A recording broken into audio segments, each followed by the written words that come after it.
Rahab. Another proselyte woman. Sino si Rahab? Ang pangit, kung pag-usapan natin yung buhay ni Rahab, ang pangit pag-usapan. Pero nung dumating ang salita ng Diyos sa kanilang bayan, sabi daw, andun na yung army ng Israel. And Jericho is one of the city na yung kinatayuan niya, yung location niya is part of the land na pinomise ng Diyos kay Abraham. Kaya originally speaking, yung mga tao sa Jericho ay hindi taga ron. Alis kayo. Yung may-ari ng lupa ay dumating na. And when Rahab heard the news, at nakita niya yung dalawang spy, nagpapakita kung saang panig si Rahab. Pwede niya naman ito isubong. Andito, nakatago. Patay yung dalawang spy. But what she did, tinago niya yung spy sa isang kondisyon. Anong kondisyon? Salvation. Kaya kung meron man dito na masiguro natin ay yung kaligtasan. Dito, physical salvation ang pinapakita dito. Parang sigurista ba? Kung merong mang bagay na maging sigurista tayo ay yung kaligtasan. Amen. Not only kaligtasan sa physical, kasi kahit anong alaga mo nito, kahit alagang belo pa yan, darating ang panahon, wala.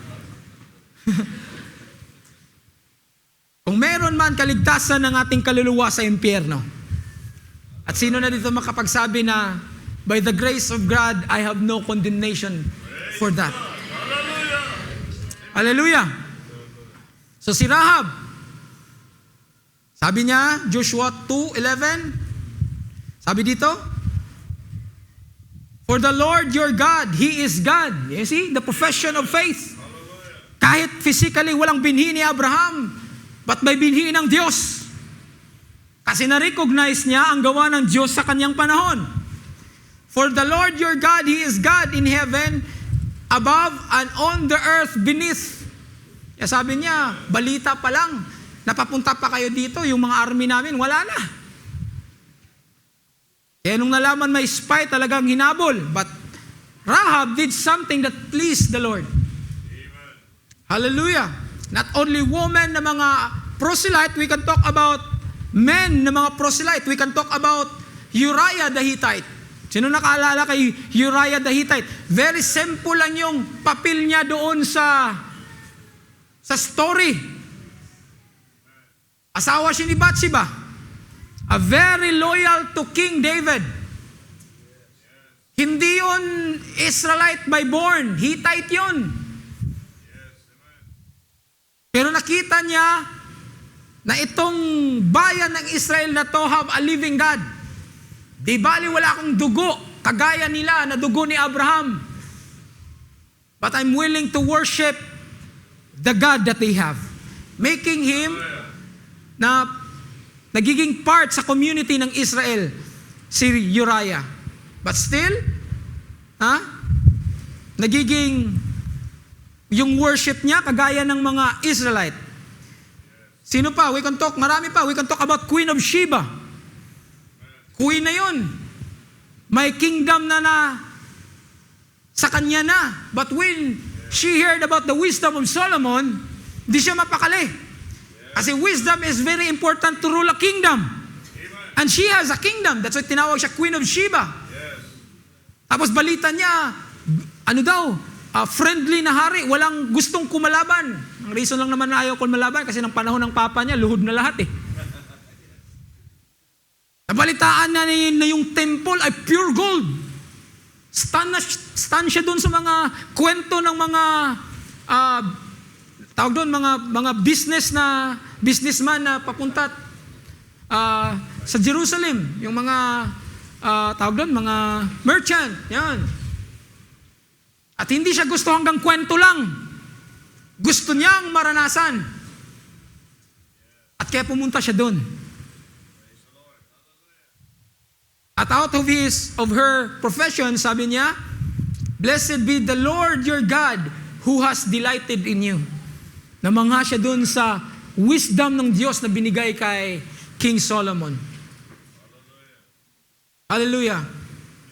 So, kahit ba naman ang mga proselyte, in the plan of God kasi, they are part of this kind of worship.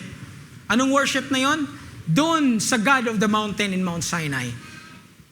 Pero kahit ganun yung pag-worship nila, hindi pa rin yung pinaka-perfect at pinaka-gusto ng Diyos na mangyayari the way people worship Him. Bakit ko nasabi? Kasi nga, iilan lang ang makapasok doon sa pinakaluklukan ng presensya ng Diyos. At hindi basta-bastang tao yon. Sinabi ko na kanina, bata pa lang, prepare na ng Diyos ang vessel na yan. Hallelujah. At through that mountain, Mount Sinai, binigay ng Diyos yung 10 Commandments. Yung 10 Commandments, walang problema yun. Nagpapakita lang kung gaano ka-holy ang Diyos. Nagpapakita lang kung ano klase siyang Diyos. Ayaw niya ng pagkukunwari sa kanyang harapan. Amen. Kaya very clear stated doon sa 10 Commandments, thou shall not. Amen. At ang number 1 doon, there's no other God aside from me. Ayaw ng Diyos na pag nag-worship ka, may ibang Diyos ka pang iniisip. Yan nga sabi ng iba, ang hirap nang maglingkod sa isang Diyos, tinatlo nyo pa.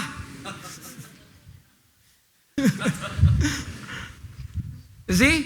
Ayaw ng Diyos na yung glory niya, na habang nag-worship ka, may isang Diyos na wino-worship na may glory din. Ayaw ng Diyos nun.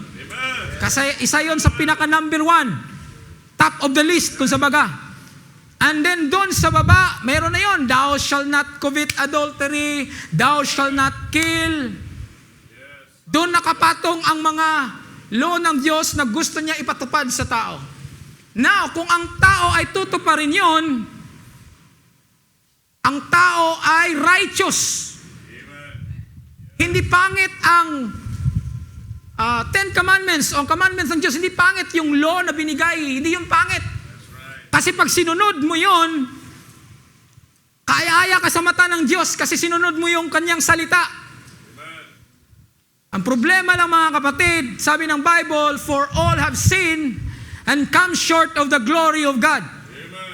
Ang totoo niyan, ni isang tao simulat binigay ng Diyos ang 10 commandments na yan, wala ni isa. Kasi nung dumating si Jesus Christ, minagnify pa. Sabi na, thou shalt not kill, sabi. Pero kung sa isip at puso mo, sinuntok, binugbog mo na yung kapatid mo, ay, sarap mo. Sa isip mo, parang, ay, ganda-ganda siguro kung, as if pinatay mo na. I'll give it deeper in moral. Thou shalt not covet. Others, why? Kasi ang pagiging covet, hindi lang sa material, kahit asawa. Hindi na kailangan ay papatong ka pa. Sa isip mo pa lang, at sa puso at ginawa mo, as if na kinumit mo ng salang yun. Kaya totoo ang Bible. Lahat ng mga Israelite, nung nalaman nila, ito yung 10 Commandments. As far na gusto nilang tuparin iyon, deep within their heart, may kulang kasi makasalanan ng tao. Pag nahuli ka, anong parusa? Kamatayan. Kaya kanya-kanyang tago na lang. Na dapat hindi malaman ng buong community. But God is just watching them. Because God has something to portray in the near future. Na kahit anong achievement ng tao dapat mabalik sa Kanya. Gumagawa tayo ng mabuti hindi para sa sarili natin. Later on, pag-usapan natin yan. Mag-jump lang ako. Gumagawa tayo ng mabuti kasi nakita natin yung mabuting gawa ng Diyos una sa buhay natin. Kaya hindi ka pwedeng magmalaki. Hindi ka pwedeng ipagmalaki mo yung pamilya mong magaganda na talaga ang ugali. May mga pamilya kasing mabuting pamilya eh. Yung sinabing mabuti yan. Pero hindi yun magiging dahilan na para bang i-match mo siya sa righteousness na gusto ng Diyos na maangkin natin yung true righteousness. Yung doon sa mountain na yon, Grabe ang pagpakita ng Diyos ng kanyang pagiging holy. Binasa natin kanina sa Hebrews, well, andun din naman yan sa Old Testament, na yung mountain na yan may boundary. Na walang pwedeng makalagpas doon sa boundary. Ang sabi nga, verse 20, Hebrews 12:20, if even the beast touches the mountain, it shall be stoned. Imagine mo, kahit hayop, lalagpas doon, pinapatay, tao pa kaya? Kaya kung ano lang yung narinig ni Moises na commandment ng Diyos, si Moses lang ang may karapatan na magsalita sa mga tao. Now, dumating sa point na yung mga tao, parang may mga elder kasi doon na parang unfair naman ata, si Moses na lang lagi. Hindi ba kaya natin mapakinggan kung paano magsalita ang Diyos? They want to overpower that God's provided para sa kanila. Siguro kung sa atin, sige, siya na lang. Pero may mga tao talagang maangkinin. Gusto yung spotlight. Alam mo yun? Gusto yung spotlight. Kaya sabi nila, Moses, bakit ikaw na lang lagi? Pwede naman siguro ang Diyos magsalita para sa amin. Hallelujah. At alam natin kung ano nangyari. Ito yung sabi na sa Hebrews, ha? Pag nagsalita ang Diyos, yung mountain na iba yung senaryo. Sabi dito, blazing fire and darkness and gloom and a tempest. May umaapoy, may kumikidlat, kumukulog. Sinong may gustong may kausap tapos ganun yung senaryo? Maayos ba yung pag-uusap nyo kung ganun yung paligid? Pero ganun ang Diyos. Sa ordinaryong tao, pangit na na senaryo or location. Pero sa alagad ng Diyos, yung vessel na kanyang tawag dito, pinipare niya, magandang sinyalis yun. Para sa iba, fear. Pero para sa mga tao na destined ng Diyos or prepared vessel, normal lang yun. Kaya nung nagsalita na ang Diyos, ang sabi dito, and the sound of a trumpet. Imagine mo pag nagsalita ang Diyos, ang pakinig mo, trumpet. Pero sa messenger, clear message. Amen. Pero sa hindi messenger, wala, trumpet lang na, walang mensahe. At sabi doon, trumpet and a voice whose words made the hearers beg that no further messages be spoken to them. Yung salita na mismo ng Diyos, nung nagsalita na, hindi maintindihan. May trumpet, tapos ang tingin mo, may mga apoy, may mga kidlat, kumukulog, tapos ang itim pa ng paligid dahil sa clouds. Hindi na makafocus ang tao. So it's a kind of mountain na hindi para sa lahat. Pero gusto ng Diyos ng kanyang salita maunawaan ng tao. Gusto niya yung presensya niya ay makalapit sa tao. Ang problema lang, ang tao kasi makasalanan. Hindi siya makalapit dun sa pinakatuktok ng bundok na yan. But God wants fellowship.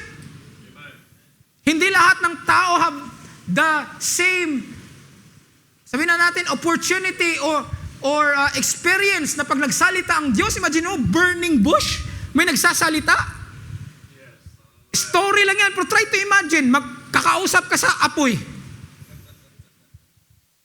You try to imagine it? Hindi lahat ng tao have that experience na ganon. Kaya special ang mga prophets in the Old Testament, yung mga alagad ng Diyos na kaya siyang magsalita. Sabi nga doon, face to face.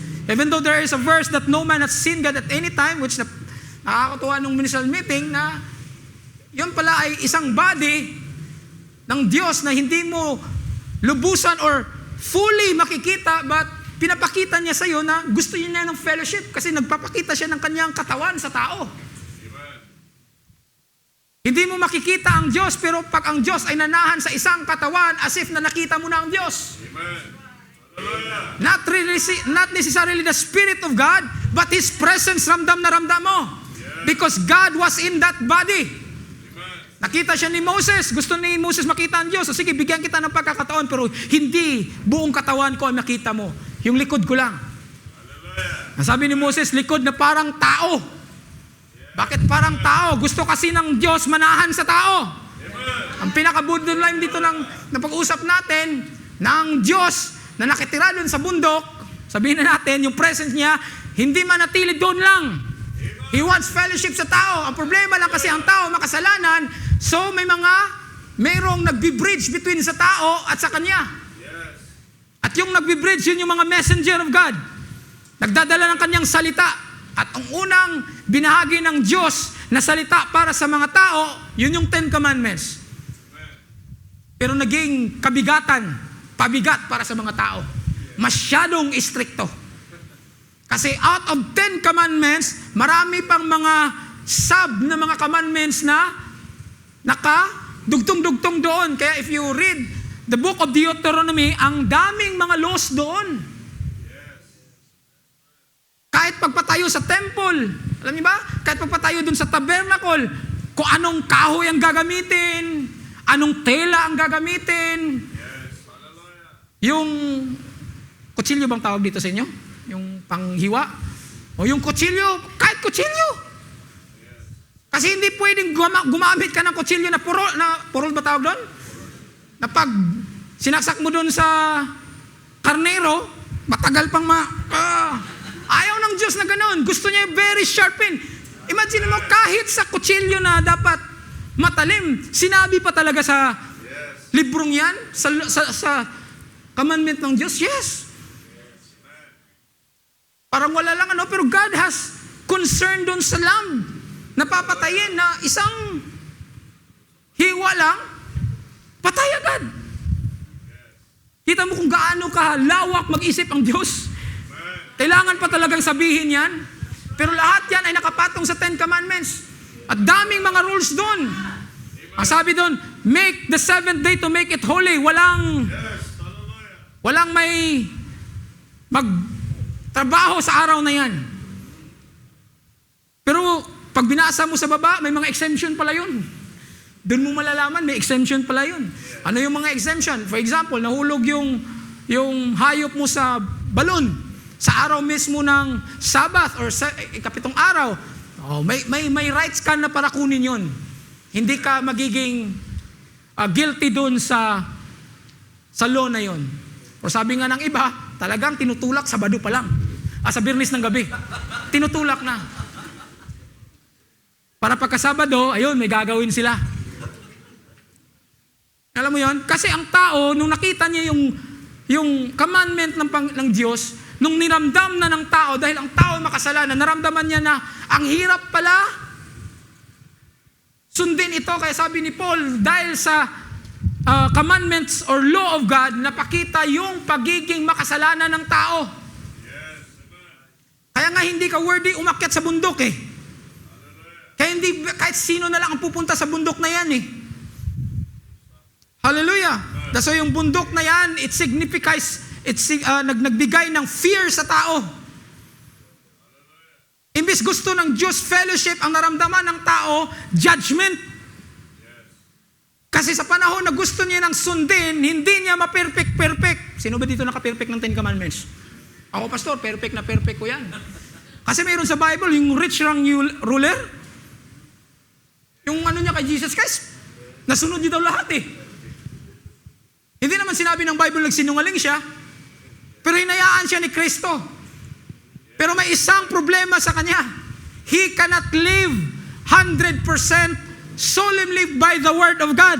Kasi nung sinabi sa kanya, ibenta mo lahat. Number 1, may kakayanan siyang magbenta kasi may-ari siya Siya yung may-ari. Kaya lang naman yung pulubi, sabihin ng Diyos, ibenta mo lahat, Lord. Anong ibenta ko? You see?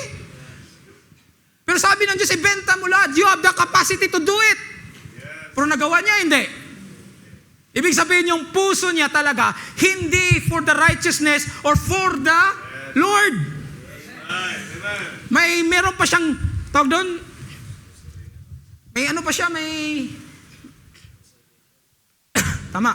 hesitation pa siya. Kaya yung paglilingkod natin sa Diyos, kung may hesitation yon, Hindi yung klaseng worship na gusto ng Diyos. Gusto ng Diyos na yung pag-worship mo without hesitation. That's why very important na clear sa iyo ang salita ng Diyos para maramdaman mo. At para makita mo na yung paglilingkod mo sa Diyos ay talagang nakapunta sa kanyang trono. So yung mountain na yon, nagbibigay na lang ng fear sa tao. Sabi sa Exodus 19:16-18, there were thunders and lightning, and the whole mountain trembled. Hindi siya lugar na ordinaryo na pag nagsamba ka sa Diyos ay makafocus ka sa Diyos kasi matatakot ka tuloy. Hindi dahil ang Diyos ay dapat katakutan na like human fear. Sabi nga ng Bible, the fear of the Lord is the beginning of knowledge. Kailangan yun.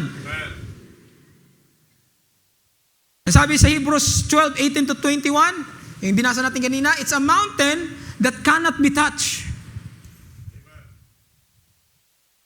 Ang tingin sa tao, nung nalaman nila na ito ay may salita ang Diyos na binigay, yung 10 Commandments, ang sa isip nila, which maganda naman sana, ay susundin kung anong nasulat. Pero ang tao ay nag-i-explain sa kanyang sarili niya, ganito siguro yun ang ibig sabihin. They try to explain what was already plainly na sinabi ng Diyos. Kaya makikita mo dyan sa Old Testament, human effort. Nagtatrabaho ang tao, sumusunod dun sa salita ng Diyos para to gain favor sa Diyos. Kasi nakita nila na ito lang yung paraan para makalapit tayo sa Diyos sa pamagitan ng mga commandments na to. Which okay naman sana eh. Ang problema nga lang, ang tao mismo makasalanan. Hindi niya ma-perfect. May isa ka lang na hindi mo matupad as if lahat. Hindi to pareho sa tao pag nag-exam, may 2 mistake, pasa pa yan. Pwede pa yan. Kasi hanggang ano lang daw, 8 out of 10. Sa Diyos, ayaw niyang ganyan. Yung 8 out of 10, hindi. Sabi ng Bible, be ye perfect. Amen. Kaya walang 8 out of 10. So kung sa tingin mo, ang paglilingkod mo sa Diyos ay sa pamagitan ng gawa mo, talagang mapufrustrate ka. Kasi may panahon na ang ganda-ganda ng pagpunta mo sa church as if feel mo talagang nag-worship ka sa Panginoon, pero meron din mga Sunday na ang bigat. Hindi mo ma-perfect yung emotion mo. So it's a kind of worship na hindi ma-perfect ng tao. It's a kind of pagsunod sa salita ng Diyos na alam mo to begin with, hindi mo talaga matatapos. And it's a kind of mountain that give distance sa tao at sa Diyos. Mas lalong na-i-expose ang magiging makasalanan ng tao. Kaya yung tao, gumagawa na lang ng mga utos ng Diyos, not by heart, kundi by practicality na lang. Kaya dumating sa point na pwede tayong gumawa ng kasalanan kasi i-forgive ng Diyos pag may alay ka eh. May ari ng 500 na tupa. Yung kasalanan ko 1 linggo, magpatay ka ng isa dyan. Pagka sunod na linggo, gawin niya kahit anong gusto ng puso niya, kahit hindi nakalooban ng Diyos. Walang problema. Meron pa ako marami dyan. Magpatay ka uli. Dumating sa point na ganun na ang worship ng mga Israelites. Kaya hindi na natuwa ang Diyos. Supposed to be, ginawa ang commandment na to, sundin ng tao para maging righteous siya sa harap ng Diyos. Wala na. Pumupunta na lang sa church para sabihin hindi backslide. Pero wala na. Ang puso, alam mo, backslide na yan. Maraming pagkakataon, ang pagiging backslide kasi hindi lang physically. Maraming pagkakataon na pumupunta tayo sa church which alam natin we cannot deceive God, umuupo lang tayo pero yung heart natin backslide na. Ay, hindi mo matago sa Diyos yan. Kaya yung God of the Mount Sinai, hallelujah, hindi na natili doon. Panahon na ng mga Israelite ay aalis. Pupunta dun sa Promised Land. Ang Mount Sinai kasi, hindi part ng, yung location niya yun, hindi part ng Promised Land. Nasa boundary yan, I think, ng Egypt. Yan, Egypt. at saka doon sa desert. Andun ang Mount Sinai. Para maramdaman ng mga anak ng Diyos, ng mga Israelite, na kasama pa rin nila yung Diyos na God of the mountain. Sabi ng Diyos kay Moses, gumawa ka ng tabernakulo. Alala nyo, yung tabernacle? At yung tabernacle na yan ay may 3 room. Yung una is the outer court. Doon makikita yung mga basin, malalaking basin, kasi doon hinuhugasan yung mga animals bago patayin, bago i-sacrifice. And then the second room is that will be the inner court, outer court, inner court, or the holy place. At mayroon doon, sa holy place, andun yung 7 candlestick. If you're going to, read deeper than that. At yung pangatlo, the holiest of holy. Anong andun? Mercy seat. Andun yung nakalagay ang 10 Commandments. Pinagawa kasi si Moses ng 2 cherubim na naghaharap. Kaya sabi ng iba, pwede pala gumawa ng images, graven images. Si Moses nga, inutos eh. Ang tanong, si Moses ka ba? Isa siyang parang, tawag dito, box na gold ang sa labas. I-refresh ko na ito mga kapatid. I know, some of you know about these things. Yung 10 Commandments na salita ng Diyos nilagay doon sa loob. At nung pag-alis nila sa Mount Sinai, ang location doon, geographically, umalis sila doon, pero yung presensya ng Diyos na nasa bundok, kasama nila. Sabi ko nga, God wants to live with His people. God wants to have fellowship with His people. Pero kung ano ang commandments ng Diyos sa Mount Sinai ay the same God pa rin. It never changed. Kaya nga dumating sa point even na andun na sila sa promised land, gumawa ng temple si Solomon, same experience nung ginawa ang tabernacle, kasi nung panahon na nabababa ang Diyos from the mountain, I think it's found in Exodus chapter 40, if you're going to read your Bible, may nakita silang presensya, clouds na bumaba at pumasok dun sa tabernacle.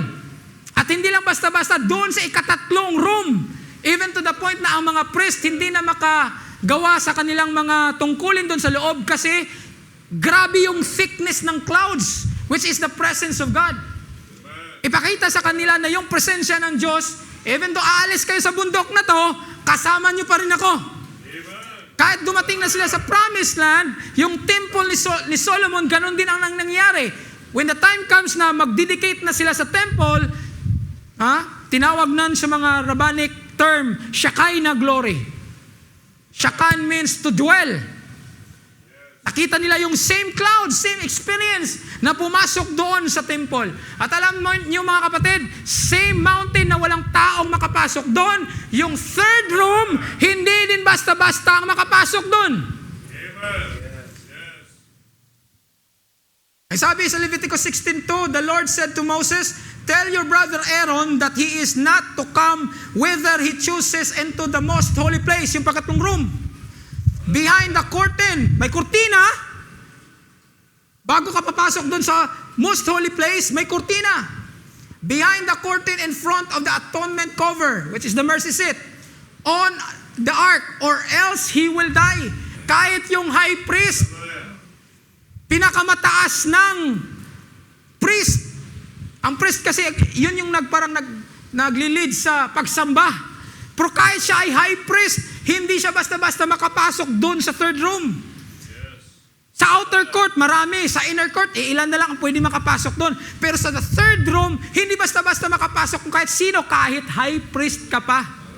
Kasi ang gusto ng Diyos, it will be just once a year lang. Sabi dito, 16, baba lang sa 34, Leviticus 16:34, this is to be lasting ordinance for you. Atonement is to be made once a year for all the sins of the Israelite. Doon sa labas, anytime pwede magbigay ng sacrifice. Kunwari, naramdaman ng isang Israelite na mabigat na yung kasalanan niya. Kukuha siya ng lamb o kahit anong required na na hayop na pwedeng i-sacrifice, dadalhin niya doon. Doon lang sa outer court yan. Yung dugo niya hanggang doon lang sa labas. Pero itong, the Day of Atonement, which is tinawag to sa Hebrew word, Yom Kippur, yung dugo mismo ng isang hayop, which is lamb, para pangkalahatan. Para sa buong bayan ng Israel. At yung dugo na yon dadalhin doon sa loob. At yon ay once a year. So ibig sabihin, hindi pa rin basta-basta klaseng worship na anytime makapasok ka doon sa pinaka-core ng presensya ng Diyos. Sabi sa Hebrews, sinabi din ito ni Paul, Hebrews 9 verse 7. Hebrews 9 verse 7. Sabi doon, only the high priest entered the inner room. Hebrews 9 verse 7. Yan. But unto the second, when the high priest alone, once every year, not without blood, which he offered for himself and for the errors of the people. So, yun yung klaseng worship na kinagisnan nila mga kapatid. More on the works, more on the practicality kung paano gagawin. Kahit nga yung dress ng priest, kung basahin natin, kahit dress ng priest required. Dapat nakaligo. Pag pumasok ang priest doon na hindi siya worthy, kaya nga nilalagyan siya ng lubid sa paa. Tapos may mga bells pa sa ilalim ng kanyang damit. Ha? Na habang gumagalaw siya doon, nag-kling-kling-kling-kling. Pero pag wala na silang may narinig na may nag-kling-kling-kling, patay na. Kaya yung lubid na sa paa, hihilain na lang. It's a kind of worship na grabe talaga. Alam mo, gusto ng Diyos na pumasok ka doon na dapat worthy ka. Kaya lahat ng mga ordinances ng Diyos dapat mong gawin. Kaya ordinance ang kailangan. Ang sabi doon,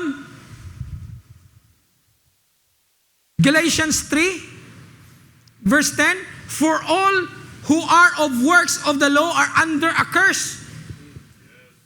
For it is written, cursed is everyone who does not abide by all the things written in the book of the law to do them. Kaya nak-inculcate sa isip ng mga anak ng Diyos, mga Israelite, yung mga method kung paano mag-worship ang Diyos. Yung sequence, yung detail for detail na dapat nilang sundin. Which maganda naman sana to begin with. Pero dahil nga makasalanan ang tao, they interpret it the way sa pag-iisip nila. Romans 3 verse 20, because by the works of the law, none of mankind will be justified in his sight. For through the law comes the knowledge of sin. Doon mo nakita ang pagiging hindi mo worthy sa holy God na to. Pero yet this holy God wants to have fellowship with the people, sa mga tao niya, sa kanyang mga anak. That's why maraming mga Christian ngayon, even though they say they are under grace, because we are under grace, right? We're now going to enter into the second mountain, which is what mountain? The Calvary. Sinong nagagalak na ang Diyos sa Mount Sinai ay bumaba at umakyat sa pangalawang mountain? Dala-dala niya yung mga kasalanan natin. Sino nagpasalamat sa Diyos sa Mount Calvary? Again, it's not really the mountain, but what God has done on that mountain. Pero maraming mga nag-profess Christian na they worship God in Mount Calvary, pero yung pinapakita, masyadong detailed sa Mount Sinai na approach. Sana hindi ko ito magawa. Gagawin ko to para matutuwa ang Diyos. Which, maganda naman sana, pero yung parang nakatutok ka doon sa work mo, na parang through your work, you will gain favor from God. Hindi masama ang pagpunta ng church early. Pero kung sa isip mo, pupunta ko talaga para makita nila na early talaga ako lagi. Para ako yung matatag na si brother, pag nag-church yan, siya yung number 1 talaga. Pahabain ko yung buhok ko para makita nila akong pinakamahaba. Magandang pagpahaba ng buhok, tama? Pero kung yung motive ay to gain something from it, walang kwentang worship yan. Kahit sabihin mo pa na sa tamang group of people ka. Nagkasala ako ngayon. Babawiin ko to next. Not knowing na kung may ginawa kang mali, ang tamang gawin mo din is to recognize first that you have sinned. Ang isip kasi ng tao, nagkamali ako ngayon, babawian ko na lang to next. Ay, hindi ako nakapag-church ngayon. Next time, mag-straight ako 3 linggo. Eh, pang-4, kamusta? Absent ulit. Ganun ba ng mga thinking ba? It's a Mount Sinai worship. Kasi dito sa pangalawang mountain, praise the Lord, ito yung mountain na binigyan ng pagkakataon ang tao na lumapit na sa Kanya. Kasi wala talaga eh. Kahit anong ordinance ay ibibigay doon sa Mount Sinai, walang makapasa. That's why si Jesus Christ ay dumating para siya yung mag-complete o gawin niya yung commandment ng Diyos perfect sa Kanya. That's why He is a perfect man ang tawag sa Kanya. Tao siya na perfect niya yung commandment na binigay doon sa Mount Sinai. He alone is worthy kasi ginawa ng Diyos yun. Ginawa ng ating Panginoon nung bumaba siya sa lupa. He was tested in all kind of testing. Testing sa laman na daanan ng ating Panginoon. Binigay sa Kanya yung buong mundo. Sabi ni Satan, ito, kita mo to? Pinakita sa Kanya yung New York, yung Japan, lahat of the kingdoms of the world. Ibibigay ko to sa iyo. Basta worship ka sa akin. Alam ni Jesus Christ na magiging sa Kanya din naman yan eh, at the right time. Ayaw niyang pangunahan. Kaya nga yung blood ni Jesus Christ, it covers the whole world, kahit makasalanan. Bakit nasabi ko kahit makasalanan? Kasi yung makasalanan na yan, pag hindi yan nag-repent, the same blood na mag-give ng salvation sa Kanya is the same blood na mag-hatol sa Kanya. That's why si Jesus Christ have the final authority to judge everyone. Everyone in the kingdom of this world. Gustong ipauna ni Satan sa Kanya kasi kung nagkamali si Jesus doon, hindi matutupad ang plano ng Diyos. But since He is the pure Word, binhi siya ng Diyos, amen, alam niya ang dapat niyang gawin. Na perfect na yung 10 Commandments. Hindi, sabi ng iba, na perfect niya yun, natural kasi ano siya Diyos siya eh. But He is in a human flesh, He is in a human form. Lahat ng nararamdaman ng tao, nararamdaman ni Jesus Christ. Umiyak nga eh. Natakot nga eh. Nung nalaman siyang papatayin na siya, sino ba ditong may balitang papatayin siya tapos tuwang-tuwa? Natakot si Jesus. Ano sabi niya, Father? Kung maaari, ipas lang muna. Imaginin mo kung nangyaring napas, wala tayong kaligtasan.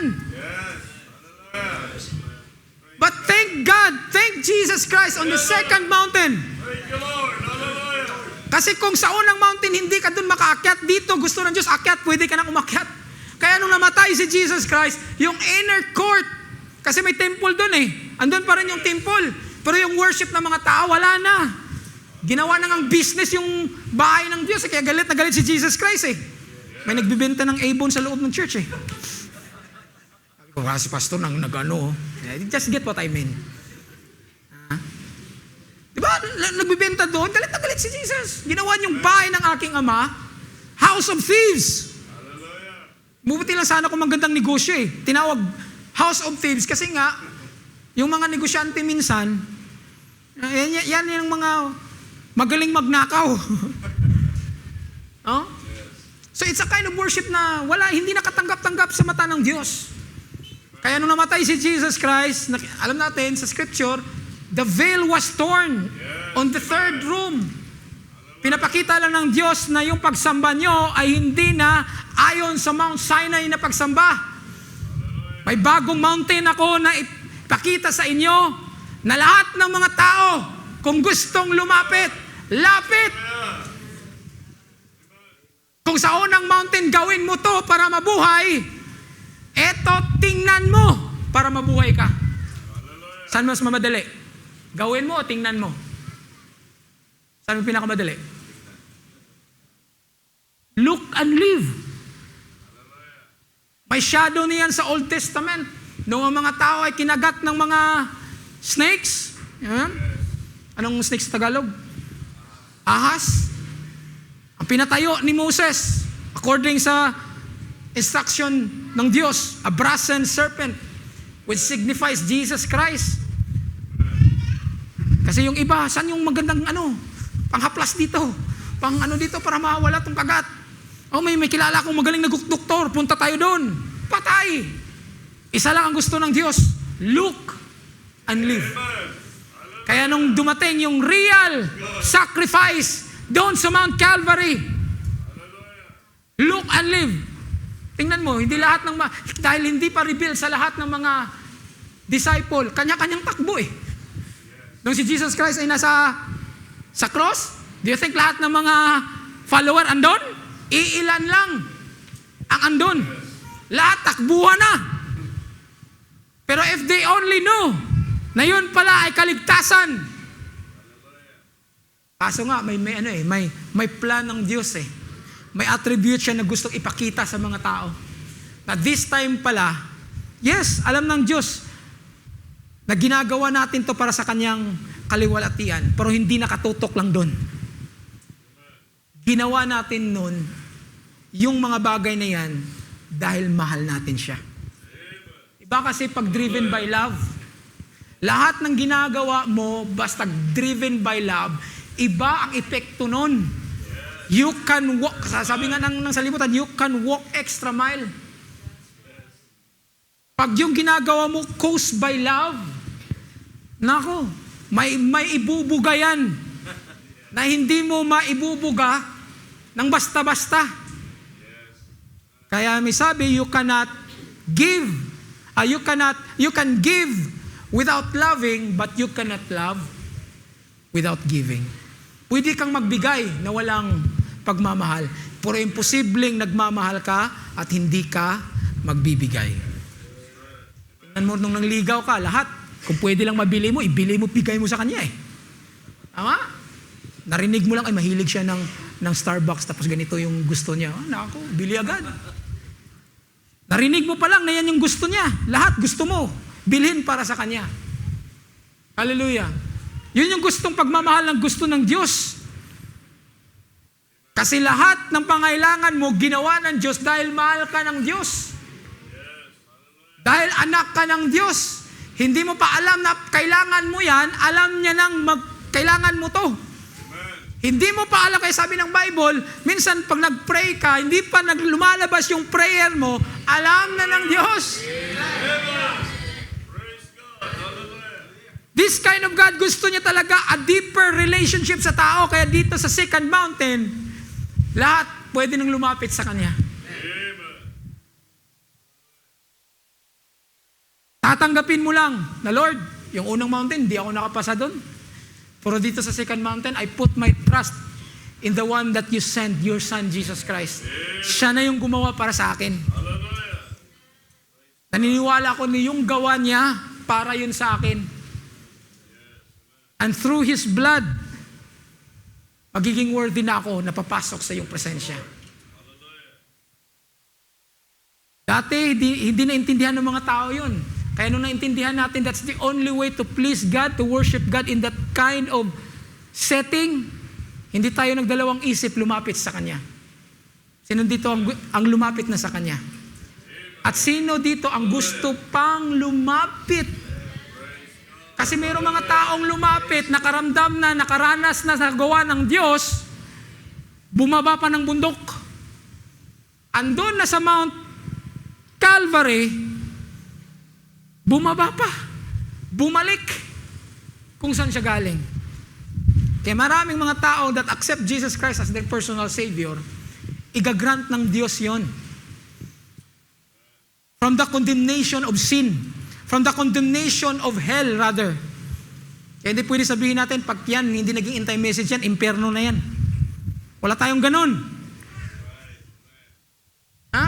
Kaya yung mga kaibigan natin sa labas, kahit nasa denomination sila, naintindihan natin sila, huwag natin silang i-judge. Ayan, hindi anti-message. Pagdating ng panahon, impyerno lahat yan. Grabe ka naman. Ang Diyos nga, hindi ginawang ganun eh. Kahit si Cain nga, binigyan ng pagkakataon, tapos ikaw, i-judge mo na. Nakuha nyo? Kasi dito sa mountain na to, lahat ng tao pwedeng lumapit. Amen. Ang condition, you should accept that you're a sinner.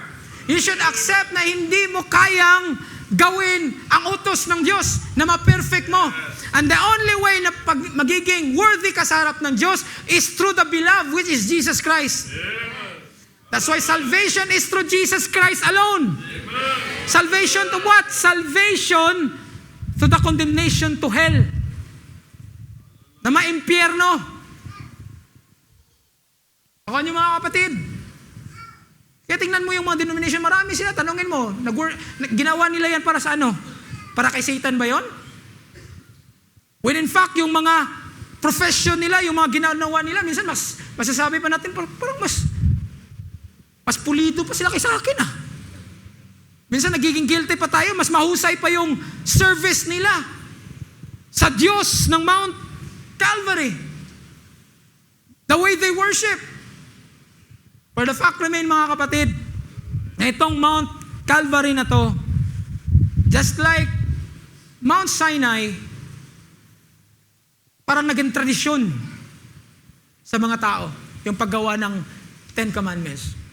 Etong Mount Calvary, even though this is the act of God through humankind para makalapit sila, nagiging dahilan na rin ng profession ng ibang mga Christian na hanggang doon na lang sila. Importante daw, you accept Jesus Christ as your Lord and personal Savior, tapos, that is good. Pero hindi lang yung grace na gusto ng Diyos na maangkin natin. Kung hindi, in every word of God, kaya mong lunukin at kaya mong sundin. Amen. Hallelujah. Yung Mount Calvary, it's a mountain of grace and mercy. Hallelujah. It's a mountain that gives us freedom from the law. Hindi yung magandang, ang laging nasa isip mo lagi, nagiging conscious ka sa mga gandang maigagawa mo sa paglingkod mo sa Diyos. Ang totoo niyan, mga kapatid, if you really love the Lord, hindi na nga kailangan na i-remind ka lagi. Kusa na yung lumalabas. Pero yun nga, hindi naman lahat ng pag-grow sa Panginoon ay pare-pareho. Meron din namang bata pa rin, kaya kailangan ang pag-a-advise, pangangaral, kasi bata pa. At pagiging mature sa spiritual, iba sa physical. Kasi sa physical, imposible na 2 years na, ganun pa rin yung height mo. 5 years na, ganun ka pa rin. Kung physical ang pag-uusapan, 5 years, talagang malaki na. Si Prince nga, parang kailan lang. Totoo kami nung napunta kami kay Kuya Jake, kasi nung maliit pa siya, I think na-post din ni Mrs. Ngayon, ang laki niya na. 7 years na pala ang nakalipas simulang video na yon na kinuha ni Mrs. Physically, unlike sa spiritual, iba. sa spiritual kasi pwede kang maging 10 years nang naglilingkod, bata pa rin. Will you agree? Minsan nga, 20 years na, bata pa rin eh. Mayroon naman, ang bata pa, ang bago pa, because it is the grace of God na binibigay sa tao. Ang point dyan, hindi na pinapalayo ng Diyos ang kanyang sarili sa tao. If you want maturity, very simple lang. Lay under the presence of the Son. Gusto mo maging hinog, yung mangga? Kung gusto mo mahinog yung mangga, lay under the presence of the Son. And what is the presence of the Son? The Word. Lagi mong binabasa, minimeditate. Pag may pagkakataon, pinag-uusapan, hindi lang puro negosyo, which maganda din naman ang negosyo. Brother Puboy, di ba? Pero lahat ng panganahon, pag nagkita ang mga elder, puro na lang negosyo. Anong klaseng church yun? Okay din naman magbanding, okay yun. Pero every time na magbanding, wala, hindi naman pinag-usapan. Kasi ang maturity dito lang mo lang makukuha pag babad na babad ka dito. Kaya kung mag-isip ka minsan, yung sabi ni pastor na parang bata, parang ako yun. Gusto mo mag-improve. Ito yung susi. Bawat gawain, andun ka, babad ka dito, i-meditate mo to, imposible mga kapatid, na ang spiritual life mo hindi lalago. Pero tingnan mo, hindi ka magbubukas ng Bible, ni meditate, ni wala. Tapos yung leader ka pa. Tingnan mo, pag nagsunglid ka, tamlay. Yung kabisado na ang mga pangyayari, pag i-diagnose ka, alam na kung anong nangyari sa'yo. Kahit hindi pa yung detalyado. Alam na ng pastor, alam na ng mga kasamaan mong babad sa salita ng Diyos, na there is something nangyayari, may problema. Kung yung mga kapatid, ang kagandahan dito, yung pagiging mature na to spiritually, makukuha mo anytime, nasa iyo ang susi. If you want to stay closer to the cross, may mga kanta near the cross, near the cross. Diba? Yung mga grabing in love kay Jesus Christ, hindi naaalis sa cross eh. Kaya si John the Beloved ang pinaka-appropriate doon, kaya the Beloved eh. Mahal na mahal niya si Jesus Christ, hindi niya kayang matiis na mawala sa tingin niya si Jesus Christ. Pero yung isa, grabe yung promise, Lord, di talaga ako alis, promise oh. Nakita ng grabe na yung una pang tumakbo. Sabi ni Jesus Christ, Peter, 3 times mo akong i-deny. Before the cock crows, 3 times mo akong i-deny.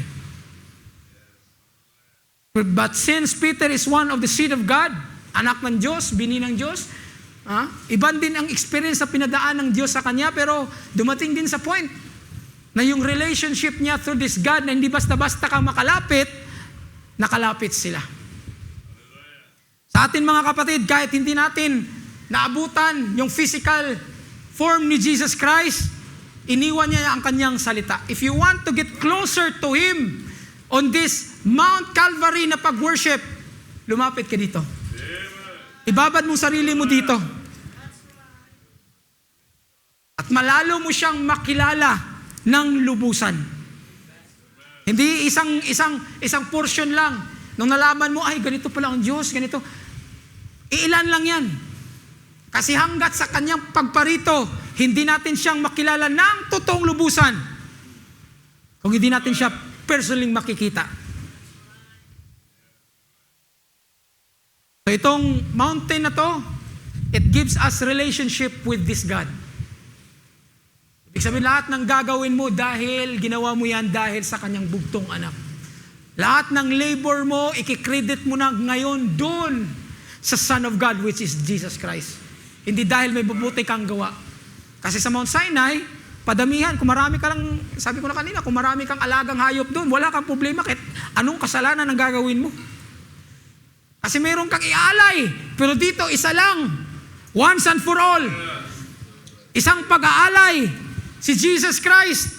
Kaya lahat ng gagawin mo, ang paglilingkod mo, ang mga sacrifice mo, money man, time, effort, dapat naka-channel doon para ma-accept ng Diyos yung worship mo. Hindi mo pwedeng sabihin, kasi magaling akong magbasa ng chapter at verse, lahat ng quotation ng prophet, alam ko yan. Which is good, pero hindi yan maging dahilan na ang worship mo ay katanggap-tanggap. Kaya dapat maunawaan natin kung ano ang salita ng Diyos para tanggap ng Diyos yung ating worship sa Kanya. Hallelujah! Dito sa mountain na to, hallelujah, pinapakita ng Diyos na kung tatanggapin mo siya, not only to profess, hallelujah, ipakita mo through water baptism. Kaya naniniwala tayo na yung totoong mga lingkod ng Diyos, nabaptize yan. Sa tubig. sa pangalan ng ating Panginoong Hesus. Sino bang nagagalak dito na yung pangalan na binaptize sa'yo? Alam niyo mga kapatid, kahit doon na lang sa unawa na yung pangalan na binaptize sa'yo ay pangalan ng ating Panginoong Hesus, it's a kind of revelation na nowadays hindi tanggap ng majority. Bakit nasabi ko? Yung baptism nila sa pangalan ng Ama, Anak at Espiritu Santo. Basahin mo sa Bible, ando naman sa Bible, pero yung paliwanag magkaiba. Pero alam natin na yung totoong bautismo ay sa pangalan ng ating Panginoong Hesus. Kasi yung isa, in-explain naman sa lahat, di ba? Yung isa ay sugo, utos. So dapat ang utos, naintindihan mo, or else, iba yung gagawin mo. Kaya yung utos sa pangalan, singular, pangalan ng Ama, Anak at Espiritu Santo, at yung pangalan ng Ama, Anak at Espiritu Santo, yun yung pangalan ng ating Panginoong Hesus. Imaginin mo, kahit sa ganong kapayagan mga kapatid, dinala ka ng Diyos na mas malapit sa Kanya. Kasi may portion of the Word na reveal sa'yo. Baka naman kasi tanungin ka, kaninong pangalan ka na bautismuhan? Sa pagkakalam ko, sa pangalan ni Jesus Christ. Bakit sa pangalan ni Jesus Christ? Tanungin mo na lang si pastor. Dami pang kwento eh. Pero kung alam mo bakit dyan ka binaptize at naintindihan mo, excited ka ngayon na sabihin kung bakit. What do you think? Sino ba ang na-magnify noon? Ang worship kasi hindi lang sa kanta. Ang worship kasi hindi lang pagpunta sa church. There's many kinds of worship, and living a life a Christian, true Christian, is a kind of worship. At yung pag-profess mo sa katotohanan, it's a kind of worship also. Yes, amen. It's your opportunity now to express. Hindi ka tinuruan para maging malaki yung ulo mo, para marunong ka lang talaga. Hindi. In-explain yan sa'yo para maintindihan, maunawaan mo ang salita ng Diyos, para yung ginagawa mo, alam mo na tanggap ng Diyos. Ang hirap kayang gumagawa na, aywan ko ba kung na-place ang Panginoon to, bahala na si Batman dito. Importante, masaya si pastor. Importante, masaya ang church. No. It should be number one, masaya ba ang Diyos sa ginagawa mo? Hallelujah! So dito, sa kind of worship na to, this is where true Christian life begins. Sa worship, pag-worship natin sa God of this Mount Calvary, not in trying, but in trusting na. Hindi mo itatry, trusting na. Trusting all the way, trust and obey. Hallelujah! Not in striving, but surrendering and to die from old self. Kasi hindi ka makalapit ng gusto nito kung buhay pa rin ng dati ang dala-dala mo. Ako niyo mga kapatid, that's why yung baptism, pinapakita mo na handa ka nang mamatay sa dati mong buhay. Walang binabaptize na buhay. Brad? Hallelujah. Anong ibig mong sabihin? Buhay pa sa dati mong buhay. At may balak ka pang bumalik doon. Kaya ako, pag may baptized believer, always ko sinasabi, willing ka na bang talikuran ang buhay mo kahapon at sumunod kay Kristo? Kasi kung may bala ka pa, wag na. Buhay na buhay ka pa pala sa dati mong buhay. Kaya yung baptism ay parang acting na, parang patay ka at ililibing ka. Spiritually, patay ka na sa dating buhay mo. Die from old self. Hallelujah. Not in rule keeping, but in relationship. Kasi doon sa Mount Sinai, rule keeping yun.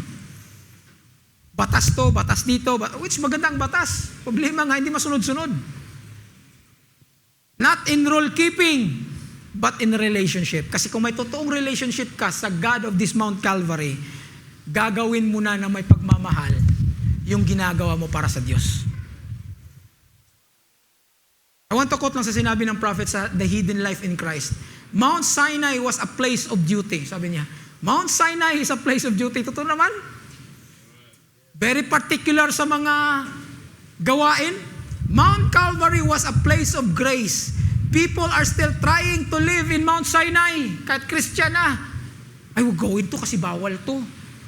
Which tama naman, pero yung pag-iisip doon nakastick lang sa bawal. Hindi doon sa, ay hindi pwede gawin to kasi masasaktan ng Diyos. Mahal ko ang Panginoon kaya hindi ko to pwedeng gawin. Di ba? Magkaiba yun. Siyempre, mahal na mahal mo, gusto mo bang saktan yung mahal mo? Hindi para i-please siya, kundi dahil mahal mo siya, kaya gagawin mo to. I-surrender mo ang lahat na sa buhay mo kasi mahal mo siya. Iba yun. Yun yung gusto ng Diyos na kind of worship, kind of people na gustong ka-fellowship niya. Yung may relationship siya doon.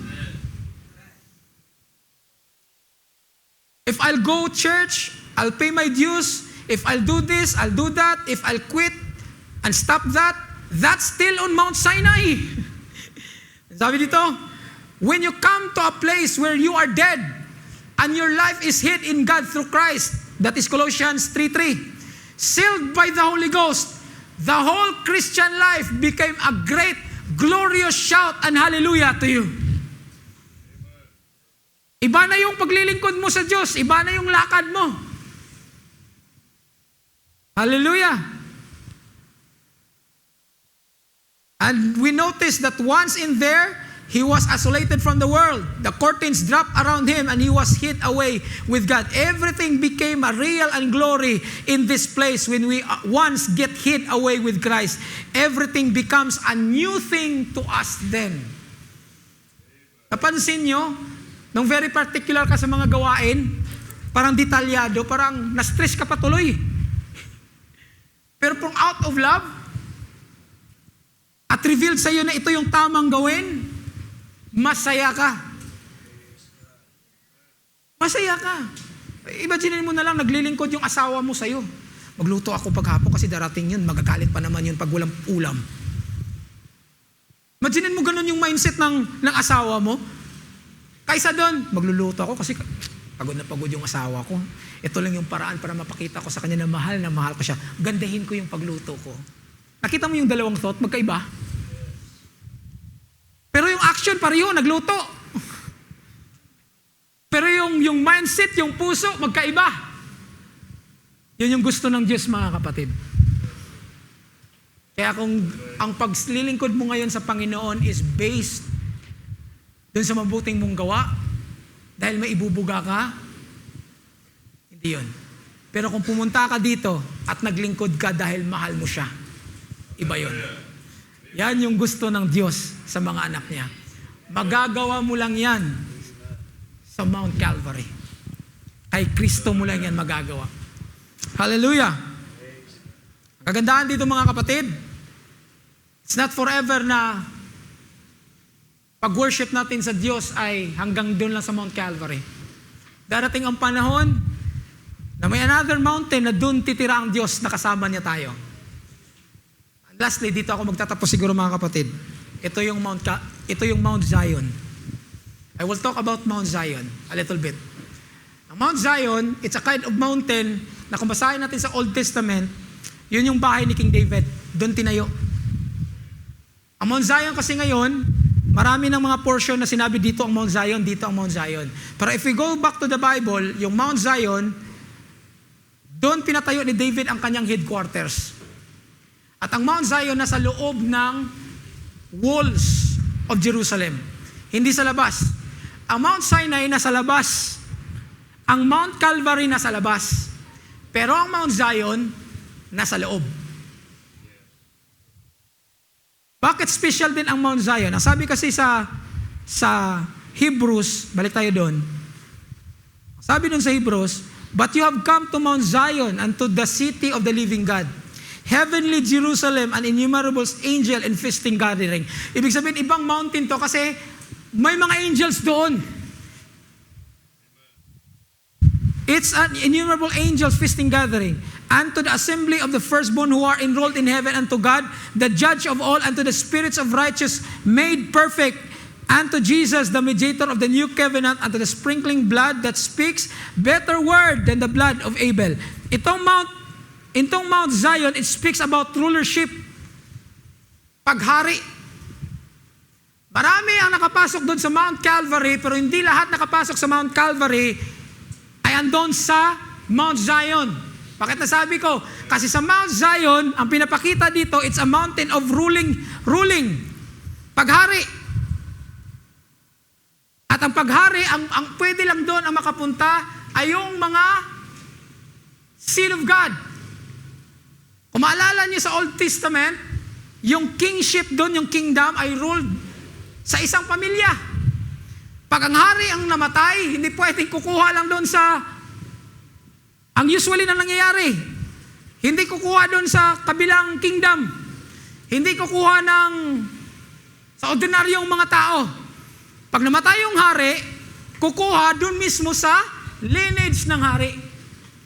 Ibig sabihin, itong Mount Zion, I'm speaking about the coming millennium, ang hari doon, yung mga taong special na mga anak ng Diyos. Nakapunta sila sa Mount Calvary, pero they are appointed to rule in Mount Zion. Ibig sabihin, hindi lang yung pagiging pagkilala nila sa Diyos, hindi lang sa level ng Mount Zion, kundi doon talaga sa pag-rule ng Diyos sa mundong ito. I'm speaking about doon sa mga tao, the Church of Jesus Christ in the last days. Alam natin that we will rule with Him, right? Ang yung mag-rule with Jesus Christ, yun yung mga tao na kasama doon sa rapture. Maraming mga Christian ang naglingkod sa Diyos, hindi natin ma-question yung puso nila. They really love God. But since they are not the seed of God, hindi nila aabot doon sa punto na ang salita ng Diyos kaya nilang tanggapin 100%. They have the Word of God pero limitado lang. Yung mga nasa denomination, di mo pwedeng masabi na walang salita ng Diyos mga yan. Ang gagaling pa nga nila. Pero hanggang doon lang. But there are special kind of people na yung mga tao na yun yung mga totoong binhi ng Diyos in the last days. At ang binhi lang ng Diyos na hari ay siyang mag-rule sa bundok na yan, which is Mount Zion. Kaya when Jesus Christ will going to rule the earth in the millennium, sinong kasama niya? Yung sunod sa kanya. Jesus Christ, sino yung katabi niya? Andun yung church. Yun yung mga tao na redeem. Naka-experience ng changing of the body. Na-rapture, special na mga tao yun. Hindi kahit sino ang magkiklaim na Christian ang maka-experience ng ganon. Ibig sabihin, pagdating ng rapture, may iilan yung totoong binhi ng Diyos ang makasali doon. Hindi ibig sabihin na pag hindi ka nakasali doon, impyerno ka na. No. Kaya nga yung foolish virgin, save pa rin eh. Alam niyo ba ang foolish virgin, save pa rin yan? Yun nga lang po, liog. Eh sabi ng iba, mayroon palang ganun, Brad, sige sa foolish virgin na lang ako kung hindi kaya. Kawawa ka naman. Pero I doubt, dito pala nga, pinakilala na sa'yo kung anong status ng totoong binhi ng Diyos. Ayaw mong, hindi mo ilagay yung faith mo dyan? Doon ka pa sa foolish virgin? May mga tao sa Bible in the book of Revelation naghingi lang ng tubig. Binigyan ng tubig, nakaangkin ng kaligtasan. O ligtas pa rin yun from the condemnation of hell. Pero iba tong mga taong to kasi they are special. Sinabi na natin kanina, may mga taong hindi pa nakarating sa mundong ito. Kilala na ng Diyos kung sino yung mga anak niya. Eh sabi ng iba, unfair naman, Brad. Paano naging unfair? Hindi madamot ang Diyos pagdating sa kaligtasan. Basta, lalapit ka lang sa bundok na yan, i-accept nun na ikaw ay sinner, ligtas ka. Kaya minsan may nagtanong si brother ganito, isang malaking preacher sa denomination, I will just mention name. Anong tingin mo, Brad, sa kanya? Ligtas. Ligtas yun? Trinitarian yun I'm speaking about Martin Luther. Kilala niyo si Martin Luther? Saan ba si Martin Luther? May impyerno ba yun? Trinitarian yun Pero ligtas. Pero special tong church in the last days. Alam niyo kung bakit? Lahat ng mga hula sa Biblia, mag-amin yan. Yung message of her day, aamin yan. Kayang lunukin lahat ng katotohanan sa Biblia. Dahil yan ang salita ng kanyang lover. At mayroong salita dito na siya lang ang makaintindi. Kaya hindi ma-accept sa labas, kaya hindi para sa kanila. Pag nag-select ng bride ang Diyos, gusto mo pakialaman? Yung bride mo nga, hindi pinakialaman ng Diyos eh. Nung namili ka ng bride, sino ditong nag-asawa? Tapos nung panahon nag-asawa ka, sinabi ka, ito dapat, siya lang. Payag ka ganon? Ang Diyos pa kaya? Ako niyo mga kapatid. So itong Mount Zion na to, ang mag-rule doon ay yung mga redeemed, select genes of God. Yung mga anak niya kay Kristo Jesus. Anong pinapakita mga kapatid? Huwag mo maliitin ang pagkatawag ng Diyos sa'yo. Kasi hindi ka lang pinaranas ng Diyos sa Mount Calvary para ranasin ka niya sa Mount Zion na mag-rule ka kasama niya. Brad, mag-rule ako. Woo! Dito, kahit sa barangay mo, hindi ka kilala. Doon. Special ka doon. Ipakilala ka as kabahagi ng mag-rule kasama niya. Ito yung mountain na nakita ni Daniel sa Daniel chapter 2 verse 35. Naalala niyo yung vision ni Daniel? Yung vision ni Nebuchadnezzar na in-explain ni Daniel? Yung gold, silver, tapos brass, then sa baba mayroong iron mixed with clay, yung sa mga toes, and then nakita mayroong bato na galing sa langit. At saan tumama? Hindi sa ulo. Hindi sa breast, kundi dun sa paa. Alam naman natin kung anong ibig sabihin ng gold. That is the kingdom of King Nebuchadnezzar. And then the silver is the kingdom of Persian Empire. Tapos from Persian Empire, from silver, naging brass. Yun yung Greek Empire. Then the steel, yun yung Roman Empire. Yung steel mixed with clay, that is Roman but religious Roman Empire. That's the Catholic, the church. Kaya nung dumating yung bato, dun tumama in the last days. At yung bato ay nagiging bundok. Sabi dun sa Daniel 2 verse 35, then the iron, the clay, the bronze, and the silver, and the gold were crushed all the same time, and became like a chaff from the summer threshing falls. And when the wind carried them away, so that none a trace of them was found. Lahat ng mga kingdoms of the world.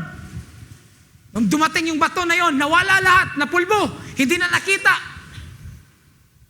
Ang sabi dito, but the stone that struck the statue became a great mountain and filled the entire earth. Hallelujah. In Isaiah chapter 2 verse 2, sabi dito, now it will came about that in the last days. How many believe that we are now in the last days? The mountain of the house of the Lord will be established as the highest of the mountain, and will be raised above the hills, and all the nation will stream to it. Micah 4 verse 1, and it will came about the last days, again, that the mountain of the house of the Lord, so may mountain silang binabanggit. Sinabi na natin kanina, ang mountain, it tells about kingdom. It speaks about rulership. Will be established as the chief of the mountains. It will be raised above the hills, and the people will stream to it. Sila pupunta doon, samantalang ikaw, doon ka talaga nakatira. Ang bride doon talaga titira kasama ang ating Panginoong Hesus. Imaginin mo, hindi ka pa nakapunta doon, pinaalam na ng Diyos ngayon sa iyo kung ano kang magiging doon. Kaya pagdating doon, hindi ka awkward. Anong gagawin natin dito, Brad? Ewan ko sa iyo kung anong gagawin natin dito. Alam na alam mo kung anong gagawin mo. Kaya special ka kasi ngayon pa lang pinapaalam na sa iyo. Mas closer na relationship yun kaysa ngayon. Kasi it will be the face of Jesus Christ talagang makasama natin. Ngayon, ang salita niya pa lang, enjoy na enjoy tayo. That's why thank you, Lord, for this Mount Calvary. And thank you in advance on that Mount Zion. Sino excited? Kaya ngayon pa lang, dito sa Mount. Kasi kung hindi natin ma-appreciate yung deep, kung pag-aralan pa natin ang Mount Zion, hindi mo ito ma-appreciate lalo kung hindi mo makikita ang tayo mo sa Mount Calvary. Hindi ka pa nga sigurado sa Mount Calvary. Doon ka na sa Mount Zion. Kaya dito pa lang sa Mount Calvary, mga kapatid, make sure na lahat ng ginagawa natin ngayon, it's all because we love the Lord. Nakuha niyo mga kapatid? Gagawin mo to dahil mahal mo siya. Gagawin mo ang lahat ng paglilingkod para sa Diyos kasi it's not enough lahat ng pwede nating gawin na kayang pantayan yung ginawa niya para sa atin. Kaya lahat ng ito, isurrender lahat natin sa Panginoon. Sino dito sa ngayong araw na makakapagsabi, Lord, isurrender ko ang lahat ngayon sa iyo. In this Mount Calvary, Panginoon, kunin mo lahat ng ayaw dito sa akin para maging worthy ako dun sa Mount Zion na pinamis mo para sa mga lingkod mo, sa mga anak mo, that I will rule with you on that mountain. It will be a special day, mga kapatid. And it's not just only a story, but it's a real prophecy in the Bible na magiging ganun ka sa huling araw. What a beautiful day. It's a kingdom not made by hand of man. It's a kind of kingdom na matagal nang hinanap ni Abraham. Di ba sabi ni Abraham, I'm looking for a city whose maker and builder is God. Imagine mo, sa Old Testament pa lang, may mga a little there, a little here na naman naramdaman yung mga lingkod ng Diyos. Pero sa ating panahon, pinahayag ng Diyos kung ano yon. Hallelujah! It will be a day na ang Diyos na ang maghari sa mundong ito.